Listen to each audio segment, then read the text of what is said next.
What's up, it's Marco, Sage of Soccer, and today we actually have some good news to cover for the US. It didn't end up happening, but it appears that the US attempted to have Zinedine Zidane manage the US national team, which I think is great news. He declined the role, unfortunately, but I think this is definitely in the right idea, the right frame of mind for a hire.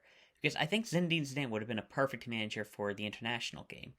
As a man manager, he did an amazing job at Real Madrid, getting all those egos to cooperate. Like, he got Ronaldo, he got the best out of him. He made him accept a more limited role.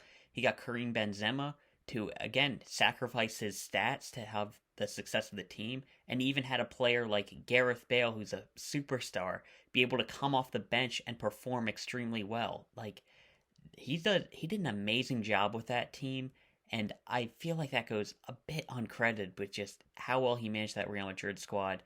And I think maybe one of his issues is that he was a bit more simple tactically. I don't think his teams were like lined up in any great way. It was just a pretty basic lineup, I guess. Just put the players on the field and let them do their thing.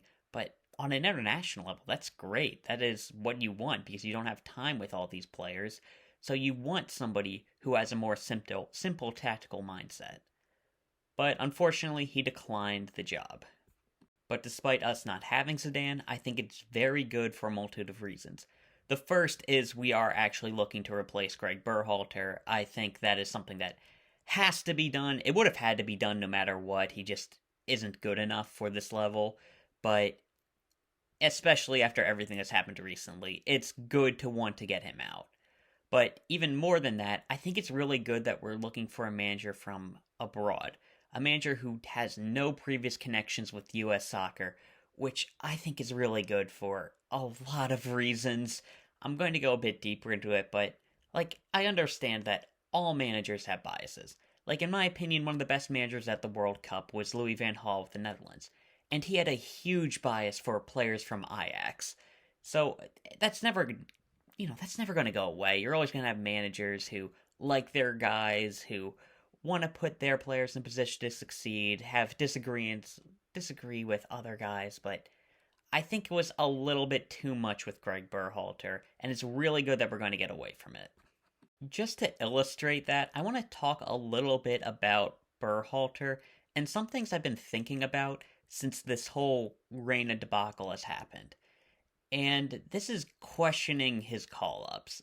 This isn't going to be like an MLS quota conspiracy or anything like that. We're going to be looking at one man's decisions and how it impacted the national team. Because with what happened recently, I feel like it's put in a new context because it seems like the Reinas were old friends with both Berhalter and Andy Stewart. And I think by that logic, we can assume that former US players have remained close. When Ernie Stewart was selected to become the U.S. general manager, he was selected to his position by a group that contained Jay Berhalter and Carlos Bocanegra. We all know about the Jay Berhalter, Gregg Berhalter connection, but beyond that, maybe we could assume that Gregg and Bocanegra are still close. I mean, they were teammates at the 2006 World Cup. And if they still talk a lot, maybe Bocanegra, who's now with Atlanta United, could start talking about call-ups, and maybe he could, let's say, ask that George Bello and Brooks Lennon get called up. I mean, both are two pretty good players, and it would benefit Bocanegra, because let's say you bring in Bello right before the January 2022 transfer window and raise his value. Or maybe Bocanegra's under fire for both having a bad hire and Gabriel Heinze for manager, and maybe getting rid of Julian Gressel, who's proved to be a very good right back. So why not call up his new right back? Give Brooks Lennon a chance with the national team. I mean, after all, it's just one backup fullback. It's not going to affect the team at all. I mean, all it did was keep Joe Scally out of the team. So why not give him that call up? And while we're at it, what about another two players that didn't deserve to be called to the team? Those guys from Seattle, Christian Roldan and Jordan Morris. Well, if you look at Seattle's former executive, Garth Lagerwey, Gregg Berhalter is former teammates with him.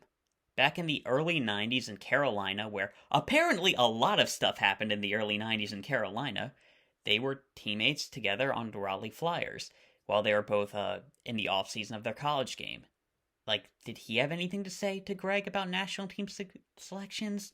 Because if they were talking a lot, and you could assume that they might have because these friendships seem to last, like, was this impacting Gregg's decision making on the national team? Like, this wasn't probably all happening, but with how much connections there are inside of US soccer, it wouldn't surprise me if it did. If it came out in a few years that Berhalter was calling in these guys to help out his friends at an MLS level. And I think that's why we just need to get somebody who's just not involved with this US program at all. Like, I like Jesse Marsch, but let's get away from that.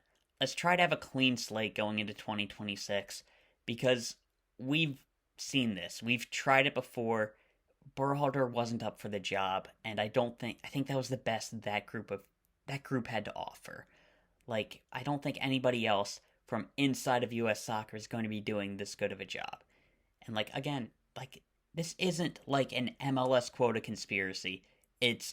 I think with how connected these guys are, we should get away from them and try to put as much distance between us and this old regime as possible and really start to change things. I know that managers will always have their biases. I've said that before. But let's bring in somebody new and try to get a clean slate. And I really like the decision of bringing in somebody like a Zinedine Zidane because I think that could help us for the future. And yeah, that's all I've talked about. Hopefully this is a sign of things to change for US soccer. And yeah, that's all I've talked about. See ya.